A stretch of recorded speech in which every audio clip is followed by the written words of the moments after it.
اللہ کیے جانے سے اللہ نہ ملے، اللہ والے ہیں جو اللہ سے ملا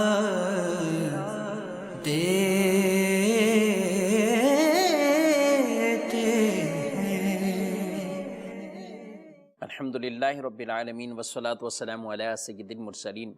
اما بعد فاعوذ باللہ من الشیطان الرجیم، بسم اللہ الرحمن الرحیم۔ الصلاة والسلام علیک یا رسول اللہ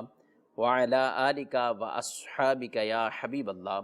الصلاة والسلام علیک یا نبی اللہ وعلی آلک واصحابک یا نور اللہ۔ پیارے اسلامی بھائیوں اور مدنی چینل کے ناظرین، سلسلہ اللہ کے دوست ایک بار پھر لے کر آپ کی خدمت میں حاضر ہوئے ہیں۔ اللہ کریم رب العزت جل وعلا ہم سب کو ایسے اعمال اور ایسے افعال بجا لانے کی توفیق عطا فرمائے کہ ہمارا بھی شمار اللہ کے دوستوں میں، اللہ کے پیارے بندوں میں ہو جائے۔ ابتداً درود پاک کی فضیلت ہمارے پیارے محبوب آقا صلی اللہ تعالی علیہ وآلہ وسلم کا فرمان علی شان کہ جو شخص میری ذات پر ایک دن میں 1000 مرتبہ درود پڑھتا ہے وہ اس وقت تک مرے گا نہیں جب تک جنت میں اپنا مقام نہ دیکھ لے۔ کتنی خوبصورت فضیلت بارگاہ رسالت صلی اللہ علیہ وآلہ وسلم میں درود پاک پیش کرنے کی ہے۔ ہمیں چاہیے اپنے معمول میں اس چیز کو شامل کر لیں، اور کئی اللہ کے بزرگوں کا یہ انداز اور وطیرہ طریقہ رہا ہے کہ وہ 1000 مرتبہ درود پاک پڑھنے کے عامل تھے، اور علماء نے لکھا ہے کتابوں کے اندر 1000 مرتبہ درود پڑھنے والا ایسا مجرب ایک طرح کا وظیفہ ہے کہ جس شخص کو جو حدیث میں بشارت ہے کہ جنت میں اس کا مقام دکھا دیا جائے گا، اور جس کو جنت میں مقام دکھا دیا جائے گا تو وہ شخص بھی اللہ کی رحمت سے جنت میں داخل بھی ہوگا۔ پتہ چلا درود پڑھنا ایمان پر استقامت، ایمان پر موت، موت سے پہلے جنت میں مقام کی زیارت، اور کثرت سے درود والے کو نبی پاک علیہ السلام کا قرب، قیامت کے دن قرب، آپ کی معیت، شفاعت، اور حضور علیہ السلام کی انشاءاللہ العزیز قدموں میں اسے جگہ بھی نصیب ہوگی۔ کثرت سے درود کو اپنا معمول بنائیں۔ صلو علی الحبیب صلی اللہ تعالی علی محمد صلی اللہ علیہ وآلہ وسلم۔ منشن کے ناظرین، آج ہر مسلمان یہ چاہتا ہے کہ میں اللہ کا پیارا بندہ اور اللہ کا دوست بن جاؤں، میرا شمار اللہ کے پیارے بندوں میں ہو جائے۔ تو اس کے کچھ تقاضے بھی ہیں، کچھ اعمال بھی ایسے، کچھ افعال بھی ایسے، اور کردار بھی ایسا کہ جو اللہ رب العالمین اور اس کے پیارے حبیب صلی اللہ تعالی علیہ وآلہ وسلم کے بتائے ہوئے طریقے کے مطابق ہو۔ اعمال میں سے آج ایک عمل کہ جو چاہتا ہے آدمی کہ میں اللہ سے واقعی حقیقی محبت مجھے ہو جائے اور سچی محبت ہو جائے، اور یاد رکھیں جب بندہ اللہ سے سچی پکی محبت کرنے والا بن جاتا ہے اور اس کے تقاضے پورے کرتا ہے تو اللہ بھی اس سے محبت فرماتا ہے، وہ اللہ کا بھی پیارا بندہ بن جاتا ہے۔ حضرت سیدنا عبداللہ بن مسعود رضی اللہ تعالی عنہ آپ فرماتے ہیں جسے یہ جاننا پسند ہو کہ وہ اللہ تبارک و تعالی اور اس کے رسول مکرم صلی اللہ علیہ وسلم سے محبت کرتا ہے تو ارشاد فرمایا وہ دیکھے اگر وہ قرآن سے محبت کرتا ہے تو، یعنی قرآن کی تلاوت اور اس پر عمل کرتا ہے، اگر اس کے اندر وہ کامیاب ہے تو پھر گویا کہ وہ اللہ اور اس کے رسول سے محبت کرتا ہے۔ حضرت سیدنا سہل بن عبداللہ رحمۃ اللہ تعالی علیہ آپ فرماتے ہیں کہ اللہ سے محبت کی علامت قرآن سے محبت کرنا ہے۔ اللہ سے محبت کی علامت قرآن سے محبت کرنا ہے، اور قرآن سے محبت کی علامت نبی کریم صلی اللہ علیہ وآلہ وسلم سے محبت کرنا ہے، اور نبی کریم صلی اللہ علیہ وآلہ وسلم سے محبت کی علامت آپ کی سنت مبارکہ، آپ کے احوال، طریقہ کار، احادیث طیبہ، آپ کے اقوال مبارکہ، ان سے محبت کرنا ہے۔ اور سنت سے محبت یہ ہے کہ آدمی آخرت سے محبت کرے، اور فرمایا آخرت سے محبت کی علامت یہ ہے کہ پھر دنیا سے جو ہے وہ ایک طرح کا بغض رکھتا ہو، اور دنیا سے بغض کی علامت یہ ہے کہ اس سے بقدرے ضرورت لیا جائے اور اتنی مقدار لی جائے جو اسے آخرت تک پہنچا دے۔ یہ ہمارے بزرگ، ہمارے علماء نے ایک طرح کی ان شرائط کو بیان کیا، ان تقاضوں کو بیان کیا کہ جن پر عمل کرتا ہوا انسان اللہ سے حقیقی محبت کرنے والا بن جاتا ہے اور اللہ کے رسول صلی اللہ علیہ وآلہ وسلم سے محبت کرنے والا بنتا ہے۔ اور جب اللہ اور اس کے رسول سے محبت ہو جائے تو پھر جب یہ اس میں کامیابی حاصل کرتا ہے تو اللہ بھی اسے اپنا محبوب بندہ بنا لیتا ہے۔ قرآن مجید فرقان حمید سے اپنے آپ کو جتنا ہم وابستہ رکھیں گے، قرآن کی تلاوت، قرآن کے احکامات پر عمل کرنا، قرآن پاک سیکھنے سکھانے میں مشغول رہنا، قرآن سے لگاؤ رکھنا، یہ اہم ترین وہ کام ہے کہ جس کے ذریعے آدمی اللہ کا محبوب بندہ بن جاتا ہے۔ نبی پاک صلی اللہ علیہ وآلہ وسلم آپ ارشاد فرماتے ہیں کہ حدیث قدسی ہے، جو شخص تلاوت قرآن اور اللہ کے ذکر کی وجہ سے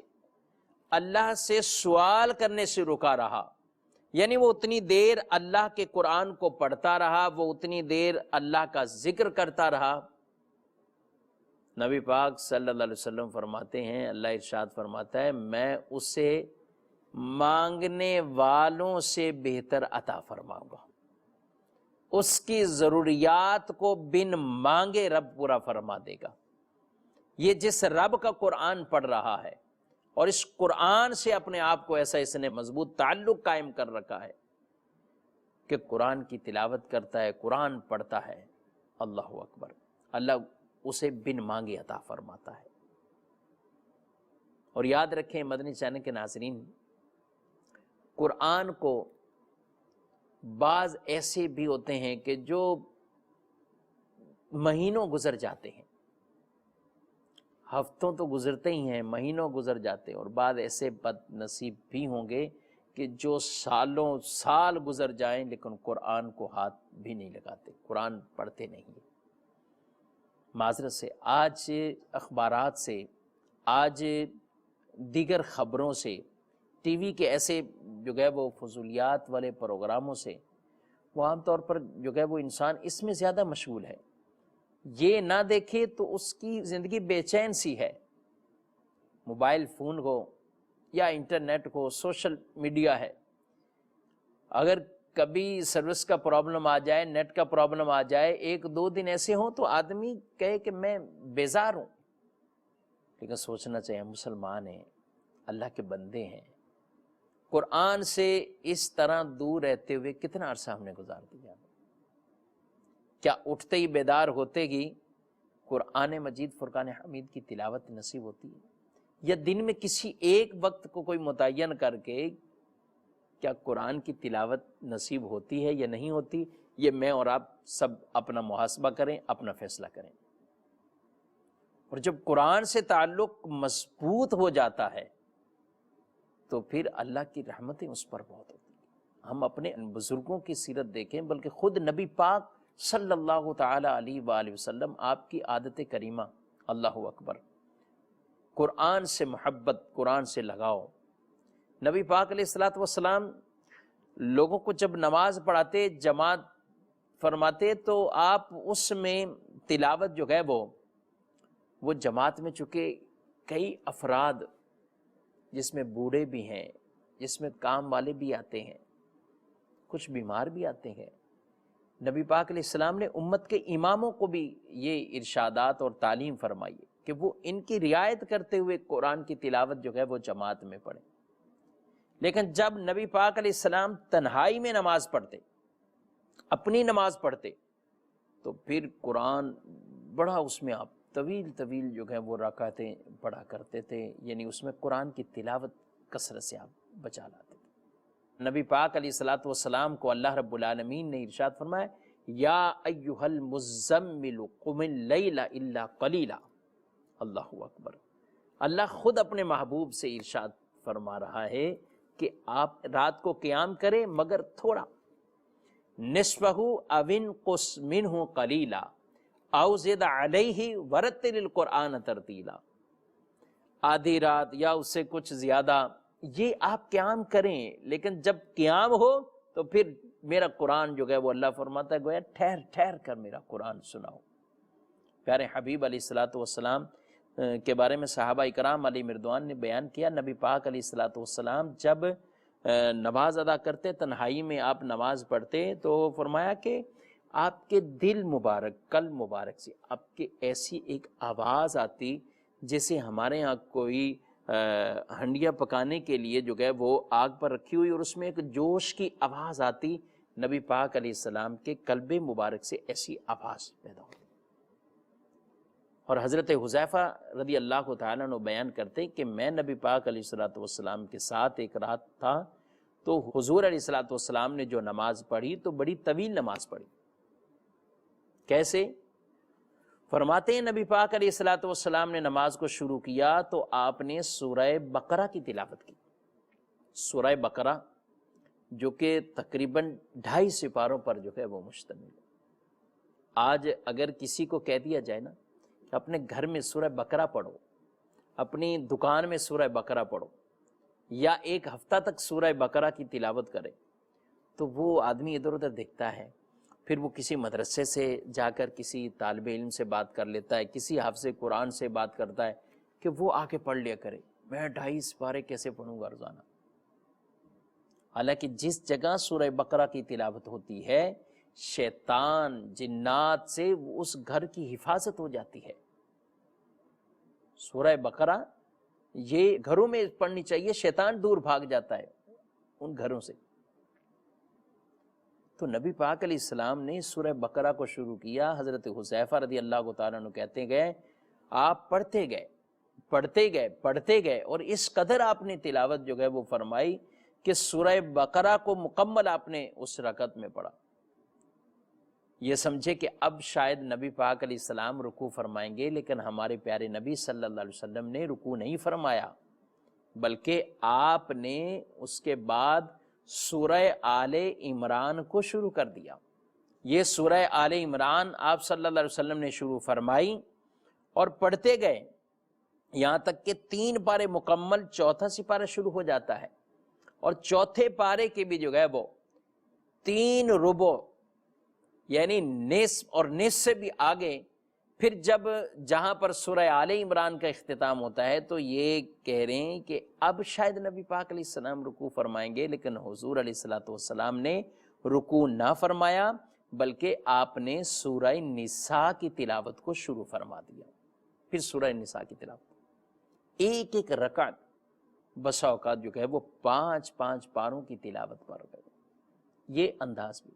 اور پھر ٹھہر ٹھہر کر قرآن پڑھنا، قرآن بھی اور پھر ٹھہر ٹھہر کر قرآن پڑھنا، نماز کی حالت میں ایسا قرآن پڑھنا، سبحان اللہ۔ اور فرماتے ہیں جتنا قیام کیا نبی پاک علیہ السلام نے، اسی قدر آپ علیہ السلام نے پھر رکوع جب فرمایا تو اتنی ہی مقدار میں آپ نے رکوع فرمایا۔ یہ تنہائی کی نمازیں اور تنہائی کی عبادت کی بات کر رہا ہوں۔ قرآن سے ایسا تعلق اپنا قائم کر لینا کہ آدمی کو درست طریقے سے قرآن آنا بھی چاہیے، یہ بھی یاد رکھیں۔ حضور علیہ الصلوۃ والسلام نے اپنے امتیوں سے ارشاد فرمایا نا، اپنی اولادوں کو 3 چیزوں کی تعلیم دو، سکھاؤ انہیں باقاعدہ۔ اور ان 3 چیزوں میں کیا ہے؟ نبی پاک علیہ الصلوۃ والسلام نے اپنی محبت کا ارشاد فرمایا، نبی پاک علیہ السلام کی محبت، آپ کی آل کی محبت، اور فرمایا وتلاوت القرآن، اور قرآن کی تلاوت انہیں سکھاؤ۔ ایک اور روایت میں خیرکم من تعلم القرآن وعلمہ، بہترین تم میں وہ جو قرآن سیکھتے ہوں اور قرآن سکھاتے ہوں۔ اگر ابھی تک قرآن پڑھنا نہیں سیکھا تو بہت بڑی غلطی کی ہے، لیکن ابھی زندگی ہے، عمر ہے، قرآن کو اچھے طریقے سے پڑھنا سیکھ لیں۔ اور کم از کم اتنا تو ہر آدمی پر لازم ہے کہ قرآن کو اتنا تو لازمی سیکھ لے کہ وہ اپنی نماز کو درست طریقے سے پڑھنے والا بن جائے۔ منشن کے ناظرین، نبی پاک علیہ الصلوۃ والسلام کے صحابہ کرام علیہم رضوان بھی قرآن مجید فرقان حمید کی تلاوت کرنے کے کس قدر جو ہے وہ شیدائی تھے۔ ایک غزوے سے واپسی کے موقع پر نبی پاک صلی اللہ علیہ وسلم آ رہے ہیں تو آپ نے اپنے اصحاب کو کسی جگہ ٹھہرنے کا حکم ارشاد فرمایا تاکہ صحابہ آرام بھی کر لیں، اور آپ صلی اللہ تعالیٰ علیہ وآلہ وسلم نے پوچھا کہ تم میں سے کون جو ہے وہ آج پہرا دینے کی ذمہ داری قبول کرتا ہے؟ تو دو صحابہ، ایک انصار میں سے اور ایک مہاجرین میں سے، یہ پہرا دینے کے لیے تیار ہوئے۔ انہوں نے ذمہ داری کو قبول کیا، نبی پاک علیہ السلام نے انہیں ذمہ داری سونپ دی اور دوسروں کو آرام کا حکم دے دیا۔ جب صحابہ کرام علیہ رضوان آرام فرمانے لگ گئے تو یہ دونوں اب آپس میں انہوں نے مشورہ کیا کہ رات تو جاگنی ہے، ایسا کرتے ہیں آدھی رات آپ آرام کر لیں اور آدھی رات میں پہرا دیتا ہوں، پھر میں آرام کر لوں گا، آپ پہرا دینا۔ بہت اچھا لگا، ٹھیک ہے بھائی۔ انصار میں سے جو صحابی تھے انہوں نے کہا کہ میں پہرا دیتا ہوں، آپ آرام کر لیں۔ اب وہ دوسرے بھی سو گئے اور یہ پہرا دینے لگ گئے۔ ان کے پہرا دینے میں جب بیٹھے ہوئے ہیں تو اب کیا کرنا ہے؟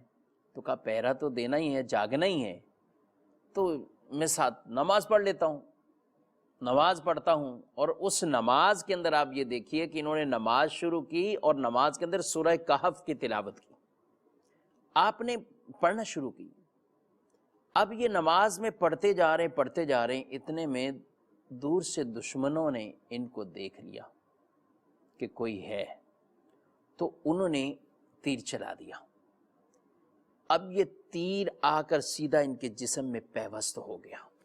اب قرآن سے محبت دیکھیے، قرآن کے شیدائی دیکھیے، یہ پیوست ہو گیا تیر ان کے۔ یہ قرآن پڑھتے جا رہے ہیں، انہوں نے ایک اور تیر چلا دیا ان پر، وہ بھی پیوست ہو گیا۔ پھر انہوں نے نماز کو مختصر کیا اور اپنے دوسرے بھائی کو اٹھا دیا، نماز ادا کر لی، ان کو اٹھا دیا۔ انہوں نے دیکھا جسم میں تیر پیوست ہیں، تیروں کو باہر کھینچا، وہ کہا اللہ کے بندے، آپ نے مجھے جگایا ہی نہیں، اور یہ معاملہ ہے اور آپ نماز جو ہے وہ پڑھتے جا رہے ہیں اور آپ کو تیر لگ گئے دو۔ تو آپ فرمانے لگے کہ میں نے ایک سورت شروع کر لی تھی، مجھے یہ پسند نہ آیا کہ جس سورت کو شروع کر لیا اب اس کو ختم کیے بغیر ہی نماز کو ختم کر دوں، لیکن جب دشمن برابر جو ہے وہ حملہ کرنے لگ گئے تو پھر میں نے سوچا کہ نبی پاک علیہ الصلوۃ والسلام نے جو ذمہ داری مجھے دی تھی میں اس کو احسن طریقے سے پورا کرنے والا بن جاؤں، اس لیے میں نے مختصر آگے نماز جو ہے وہ وہیں ختم کر دی اور تمہیں جو ہے میں نے جگا دیا۔ اللہ اکبر۔ اب غور کیجئے کہ نبی پاک صلی اللہ علیہ وآلہ وسلم کے صحابہ کرام علیہم رضوان قرآن کے کتنے شیدائی تھے۔ منشن کے ناظرین ذرا سوچئے، آج مجھے آپ کو سب کو کئی مواقع ایسے بعض اوقات مل جاتے ہیں، کبھی ایئرپورٹ پر انتظار کرتے ہیں، کبھی کوئی ٹرین اور گاڑیوں کا انتظار کرتے ہیں، دوران سفر گھنٹوں ہم بیٹھتے ہیں۔ ہم ایسے موقع پر اپنی مشغولیت، اپنی مصروفیت کو چیک کریں، حالانکہ یہ وہ مواقع ہیں کہ عام حالت میں بھی ہمیں درود تلاوت یہ پڑھنے چاہیے، ان کی تلاوت کرنی چاہیے، لیکن یہ تو ہمیں سفر کا وقت جو ہے وہ کاٹنا ہی ہے، گزارنا ہی ہے کسی نہ کسی طرح۔ تو کیا ہمارا یہ سفر کہیں ایسا تو نہیں خدا نخواستہ معاذ اللہ وہ گانے باجوں کے اندر، گناہ کے کاموں کے اندر جو کہ وہ گزرتا ہو؟ بہت سے لوگ ہوتے ہیں ایسے، سفر میں تو 8 گھنٹے کا سفر ہے، 2 گھنٹے کا ہے، 4 گھنٹے کا ہے، 24 گھنٹوں کا سفر کرتے ہیں۔ بائی ایئر بھی اتنی جو ہے وہ طویل بعض اوقات جو ہے فلائٹیں ہوتی ہیں اور وہ کرتے ہیں سفر، لیکن ان میں سے ایسے بھی معاذ اللہ ہوں گے کہ جو یہ سفر پورا کا پورا اپنا گناہوں کے اندر جو ہے وہ گزار دیتے ہوں۔ اور کئی ایسے خوش نصیب بھی ہوں گے کہ جو ایسے موقع پر اپنے ہاتھوں میں تسبیحاں رکھ کر یا ویسے ہی درود پاک پڑھتے ہوئے ذکر و اذکار کرتے ہوئے ان اوقات کو گزارتے ہیں۔ اے کاش کہ ہمارا یہ ذہن بن جائے اور قرآن سے ہمیں لگاؤ ایسا نصیب ہو جائے۔ جس آدمی کو قرآن سے یہ محبت نصیب ہو جاتی ہے وہ نمازیں پڑھنے والا بھی بن جاتا ہے، نیک سیرت بھی بن جاتا ہے۔ قرآن سے محبت جسے نصیب ہو جائے، پھر جتنا قرآن یاد ہوگا جہی نصیب زبان پر تلاوت جاری ہو جائے۔ آدمی بے وضو بھی ہے اور زبانی تلاوت کرتا جا رہا ہے تو بے وضو بھی تلاوت کی جا سکتی، تلاوت کرتے رہیں۔ باوضو اچھی بات ہے، لیکن بے وضو بھی ہو گئے اور زبانی قرآن یاد ہے، آپ قرآن کی تلاوت جو ہے وہ کرتے رہیں، ذکر و اذکار پڑھتے رہیں، درود پاک پڑھتے رہیں، اور اس انداز سے اپنے سفر کو بھی ثواب والا سفر جو ہے وہ ہم بنا سکتے ہیں۔ ویٹنگ میں ہیں، انتظار میں ہیں تو بس اوقات گھنٹوں فضولیات میں سوشل میڈیا پہ گزر جاتے ہیں۔ اگر ہمارا یہ ذہن بن جائے کہ ہم اللہ کے پیاروں والے طریقے اختیار کریں تو ذہن نصیب اس میں ہم جو ہے وہ تلاوت کر سکتے ہیں۔ ان اوقات میں ہم کثرت سے تلاوت کر سکتے ہیں۔ آج بہت سے ایسے ہوں گے جو یہی شکایت کرتے ہوں گے ٹائم نہیں ملتا، حالانکہ ہمارے سفر کے دوران ہمارے پاس اتنا وقت ہے، لیکن افسوس یہ ہے کہ قرآن آتا بھی تو نہیں ہے نا، قرآن یاد بھی تو نہیں ہے۔ مسلمان کے دل میں کم از کم قرآن پاک کا اتنا حصہ، ایک تو جو نماز میں پڑھنا ہے وہ تو سو پڑھنا ہے، لیکن اے کاش اسے سورہ ملک یاد ہو، سورہ ملک کی تلاوت نصیب ہو جائے، وہ آدمی اپنے سفر کے دوران بھی اس کی تلاوت کر لے، دکان پہ بیٹھے وہ اس کی تلاوت کر لے۔ یہ سورت جو اس کے لیے عذاب قبر سے جو ہے وہ نجات کا سبب بن جائے گی۔ یہ سورت مبارکہ جو 30 آیتوں کی سورت جس کی نبی پاک علیہ السلام نے ترغیب ارشاد فرمائی، یہ شفاعت کرے گی اپنے پڑھنے والے کی۔ اور سورہ ملک جو زندگی میں پڑھتا ہے،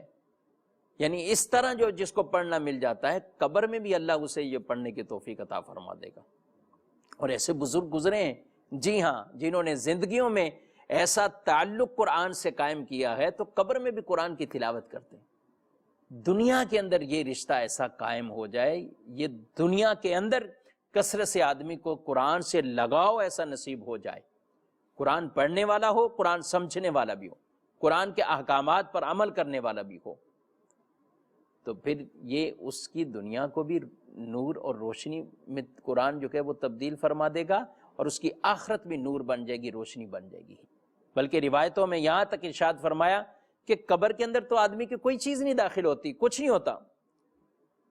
جب کہا کہ کوئی قرآن پڑھنے والے کو جب کفن دیا جاتا ہے، اس کا انتقال ہو جاتا ہے، اس کو کفن دیا جاتا ہے، تو قرآن کی وہ جو تلاوت ہے اس کی، وہ ایک احسن صورت میں، خوبصورت صورت کے اندر اس کے کفن کے اندر جو ہے وہ داخل ہو جاتی، کفن میں چلی جاتی۔ میت کو قبر میں رکھا جاتا ہے، وہ احسن صورت کے اندر اس کے قبر کے اندر اس کے ساتھ ہیں۔ وہ بندہ جب اس سے پوچھتا ہے تو وہ اس سے بتایا جاتا ہے کہ یہ تیری قرآن کی تلاوت ہے، اور وہ صورت احسن صورت اسے کہتی ہے کہ میں تیرے ساتھ اب یہاں قبر میں بھی جو ہے وہ میں رہوں گا اور تمہیں انسیت پہنچاؤں گا، سکون پہنچاؤں گا۔ یہ اللہ نے بندہ مومنین کے لیے، اپنے پیاروں کے لیے جو ہے وہ یہ کتنے خوبصورت اہتمام فرما دیے گئے، اور انہیں انعام کے صورت میں یہ عطا فرما دیا ہے۔ قبر وہ کہ جس کے اندر معاذ اللہ کئی ایسے ہوں گے جو عذاب قبر کے اندر جو ہے وہ مبتلا ہو جائیں گے، لیکن اللہ کے پیارے بندے اور جنہوں نے دنیا کے اندر اس قرآن مجید فرقان حمید کے ساتھ اپنا تعلق ایسا گہرا قائم کیا ہوا ہے، اس کی تلاوت کر کے، اس کا علم سیکھ کر، اس پر عمل کر کے، تو قبر کے اندر بھی جو ہے وہ ایسوں کو تلاوت کرنا یہ انسیت پہنچا دیتا ہے۔ اللہ کا کلام ہے، اور اللہ رب العالمین کے کلام سے جس کا تعلق قائم ہو جائے اللہ اس پر بہت انعام فرماتا ہے۔ ہم اپنے بزرگوں کو دیکھیں، یہ میں نے نبی پاک علیہ السلام کا بیان کیا، آپ کے صحابہ کرام علیہ مردوان، آگے اولیاء صالحین، امام اعظم ابو حنیفہ رضی اللہ تعالیٰ عنہ، آپ کے کس قدر علمی مشاغل تھے، بڑے بڑے علماء آتے آپ سے فیض حاصل کرتے اور آپ سے سیکھتے۔ یہ مشاغل ہونے کے باوجود آپ رضی اللہ تعالیٰ عنہ کے بارے میں حضرت سیدنا حفص بن عبد الرحمن وہ بیان کرتے ہیں کہ امام اعظم ابو حنیفہ رحمۃ اللہ تعالی علیہ 30 سال تک ایک رکعت میں آپ قرآن کریم ختم فرما لیا کرتے تھے، سبحان اللہ۔ اور یہاں تک بیان کیا گیا کہ جس جگہ آپ کی وفات ہوئی آپ نے 7,000 مرتبہ وہاں ختم قرآن کیا تھا جس جگہ آپ کی وفات ہوئی ہے۔ آج مجھے اور آپ کو شاید یہ کہنا کہ ہم بہت مصروف ہو گئے، بس دنیا کے اندر ایسے مشغول ہو گئے، شاید کئی زبانوں پر یہی کلمہ جاری رہتا ہے کہ ہم بڑے مصروف ہو گئے، ہم نے اپنے آپ کو کسی اور کاموں میں مشغول کیا ہوا ہے۔ اگر ذہن بن جائے تو آج بھی اللہ کے بڑے بندے ایسے ہیں کہ جو الحمدللہ بہت کثرت سے تلاوت کلام پاک کرتے ہیں۔ اعلیٰ حضرت امام اہل سنت امام احمد رضا خان رحمۃ اللہ تعالی علیہ، آپ کو قرآن سے کتنا لگاؤ؟ کسی نے مکتوب بھیجا اور مکتوب میں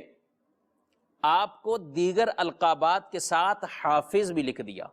تو جب اعلیٰ حضرت امام اہل سنت کو حافظ لکھا گیا تو آپ نے فرمایا حافظ نہیں ہوں، لیکن لوگ کہتے ہیں حافظ۔ رمضان شریف کا مہینہ آیا، آپ افطار کرتے، مغرب کی نماز با جماعت پڑھتے، اور پھر عشاء سے پہلے کچھ دیر آپ عشاء کی نماز کے لیے جب تیاری فرماتے تو آپ پھر قرآن کے ایک پارے کی تلاوت فرماتے، اور وہ جو قرآن آپ پڑھتے اسی کو عشاء کی نماز کے بعد مصلی امامت پر تراویح کے اندر سنا دیا کرتے تھے۔ یہ قرآن سے تعلق ہے، یعنی اس قدر یہ آپ کی کرامت ہے، اللہ نے آپ کو ایسا حافظہ عطا فرمایا۔ لیکن یاد رکھیے کہ آپ کا شب و روز ہی قرآن میں، قرآن پاک کی آیات مبارکہ کئی احکام کی صورت میں، فتاوی کی صورت میں، تحریر میں، تقریر میں، زبان پر قرآن کی آیتیں جاری ہیں۔ تو جب آپ نے ایک بار ایسی تلاوت کیا تو گویا کہ آپ کو وہ ذہن نشین ہو گیا، یہاں تک کہ رمضان شریف کے اس تھوڑے سے وقت میں آپ قرآن کو پڑھتے اور تراویح کے لیے سنا دیتے۔ جب رمضان ختم ہوا آپ حافظ قرآن بھی مکمل ہو گئے۔ تو کاش ہمارا بھی قرآن سے ایسا دل لگ جائے، قرآن ہم ایسے پڑھنے والے بن جائیں، اور قرآن کی ایسی محبت ہمیں نصیب ہو جائے، ہماری اولادوں کو بھی نصیب ہو جائے کہ ہمارا کوئی دن بھی قرآن پڑھے بغیر جو ہے وہ ایسا نہ گزرے کہ جس میں ہم نے قرآن کو نہ دیکھا ہو، جس میں ہم نے قرآن کو نہ پڑھا ہو۔ اللہ کریم عمل کی توفیق عطا فرمائے، قرآن سے ہمیں ایسا لگاؤ نصیب فرمائے، آمین بجاہ النبی الامین صلی اللہ علیہ وآلہ وسلم۔ اللہ اللہ کیے جانے سے اللہ نہ ملے، اللہ والے ہیں جو اللہ